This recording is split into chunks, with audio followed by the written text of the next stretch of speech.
Good morning, afternoon, evening, everyone. Basically, this video is going to be going over a farm that I did on stream yesterday. We did 240 white maps. I'm going to go over the strategy, how we did it, the investment costs, an example map, and the results from the farm.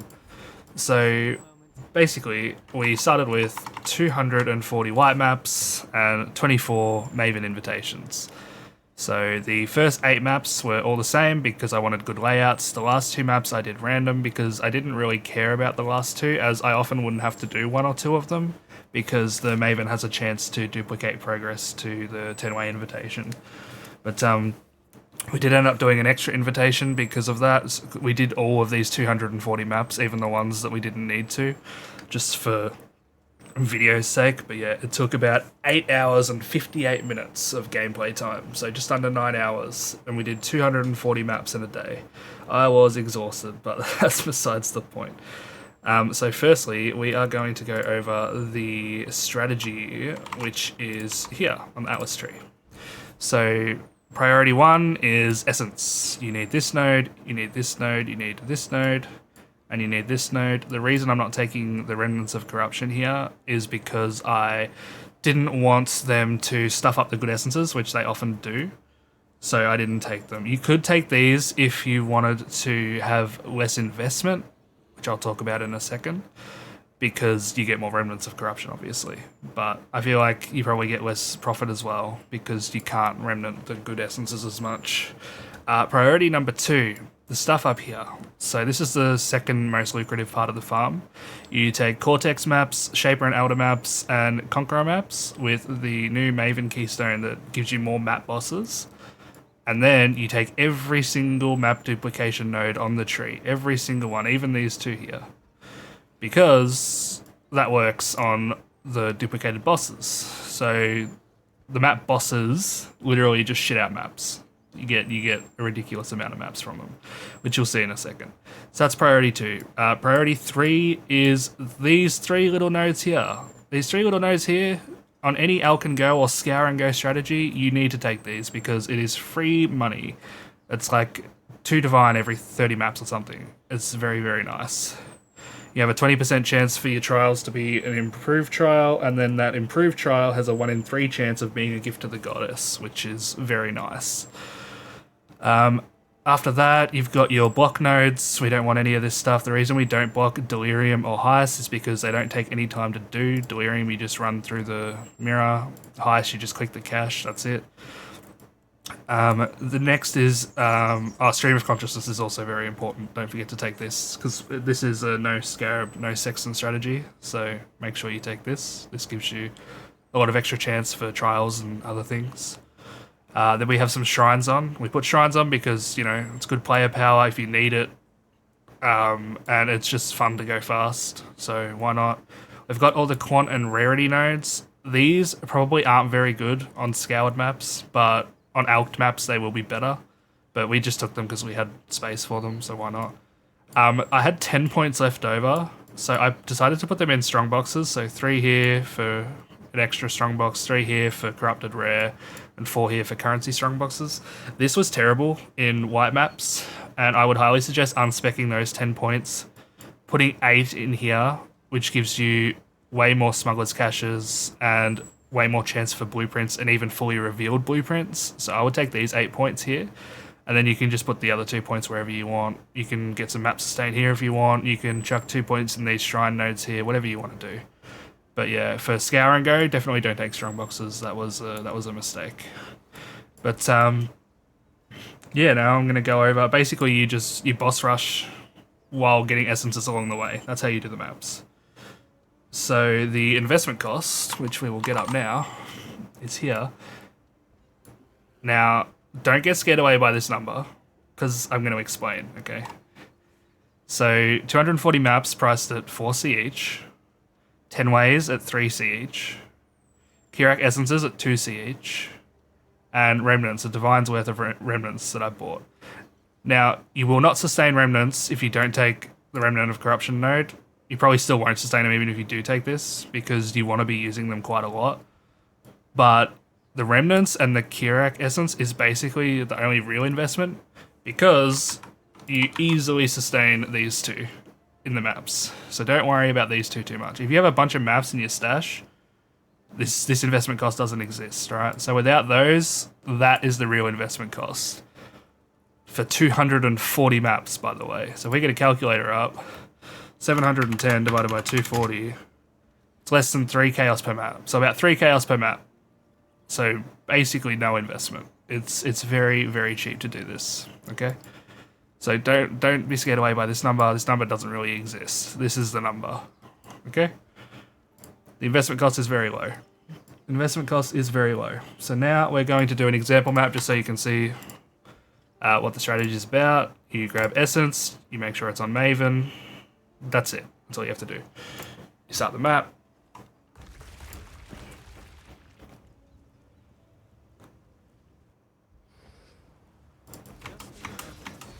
Go in. This is the first map of the day, so it might be a bit laggy, but that's alright. I didn't bring any remnants in. I would remnant this one for sure because it's a purple essence. But you do the essence. You don't die. You don't worry about these packs too much in scoured maps because they don't really do much. You don't get any drops from them. Come down here. Another essence. I wouldn't remnant this one anyway.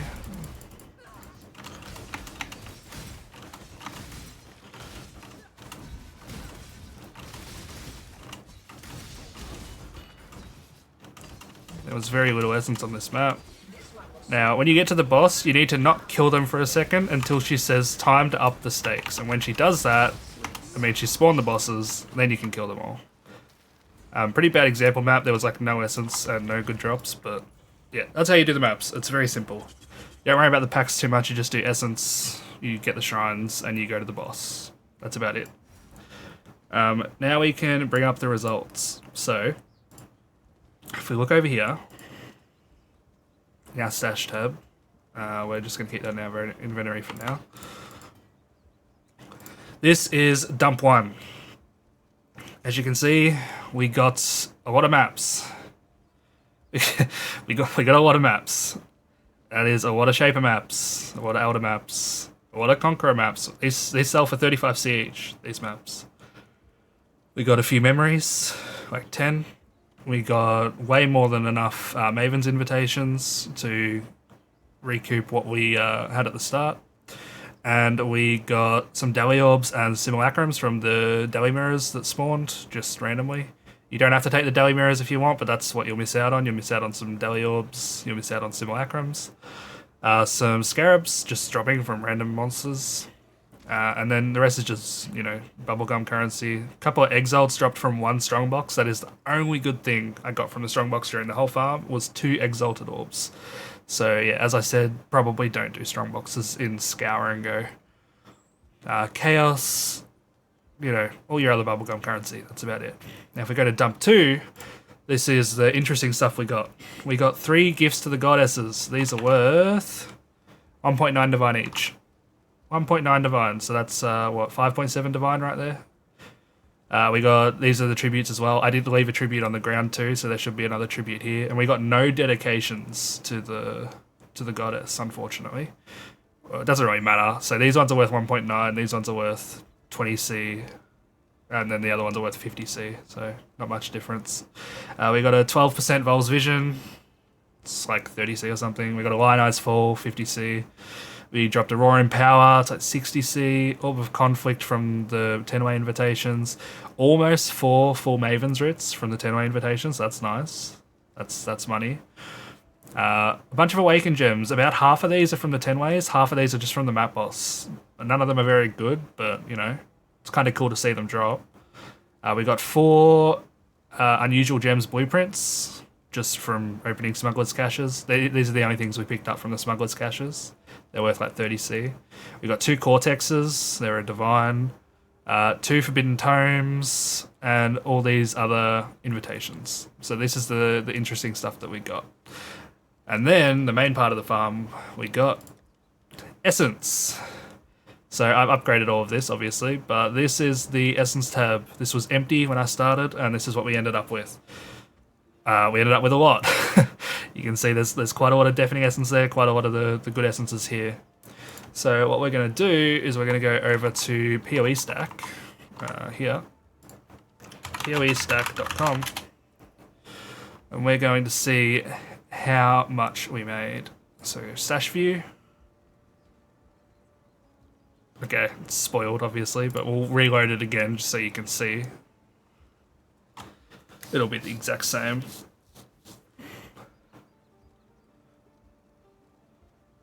Complete. Yep. Did it. So 70 divines worth of stuff. So that's essence and dump 1 and dump 2. So you got your gifts, you know, Cortex, Ritz, all your invitations, stuff like that. It's not overvaluing anything. I've checked. It's all pretty much what it should be. I can scroll through a little bit just so you can see, but yeah, it's all pretty much what it should be. These icons are taking forever to update, so don't worry about the icons. Just read what the item is. But yeah, it's actually valuing some things badly, like it's not showing Awakened Gems, it's not showing Empower, it's not showing Forbidden Tomes. It's Vol's Vision's worth a lot more than that at 12%. So it's probably a little bit more, but I wouldn't worry about that too much. We'll just say 70 divines. And yes, this is what it came down to. What are maps? What are maps? What are maps? Some scarabs, some bubblegum currency, you know. Just a lot of money. 70 divines worth of stuff. What I am going to do now is, if I bring this over again, so we've got the loot here now. So 70 divines, 16,100. It's a little bit more, but whatever. We took off the investment costs. That's including the maps and the 10-way invitations because we will be using them out of this. So we need to take it off. So it's 62.4 divines profit. So I think that div hour number's wrong actually. 62 divided by 9, because we did it for just under 9 hours. That's 6.9 divine per hour. So we'll change that. 6.9 divine per hour. And that's with tier 16 white maps. With basically no investment. 3 chaos per map. 2 on essence, 1 on remnants. That's it. That's your investment per map. So a very, very good strategy. I would highly suggest using it. It's very, very strong. I will put the Atlas tree up again. Just change the strongbox stuff for the heist nodes. Put these heist nodes in. That'll be a lot better. But that's about it. Yeah, this strategy, really, really nice. I am going to be doing tomorrow on stream, I think. The exact same strategy with strongboxes still on, but we're going to do it with alked maps, and we're going to see what the difference is, if it takes much longer to do, because the maps will technically be harder. But yeah, that's what we'll do on stream tomorrow. Come check me out on twitch.tv/Spraahz.